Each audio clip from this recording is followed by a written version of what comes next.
फैसलाबाद के नवाही इलाका बंगला मंठार में सूदखोरों के खिलाफ खबर लगाने पर सहाफ़ी को शदीद तशद्दुद का निशाना बनाया गया। पुलिस ने सूदखोरों के खिलाफ मुकदमा दर्ज कर लिया। अखबार से मुंसलिक हूँ। दिलबर हुसैन मेरा नाम है, बंगला मंठार से है।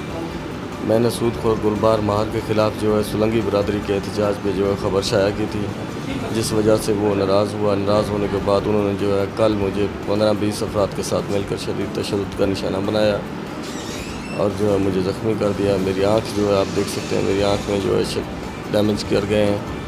मैं वज़ीर आला पंजाब DIG बहावलपुर DPO रहीम यार ख़ान और वज़ीर आज़म इमरान ख़ान से अपील करता हूँ कि मुझे जो है इंसाफ़ दिया जाए।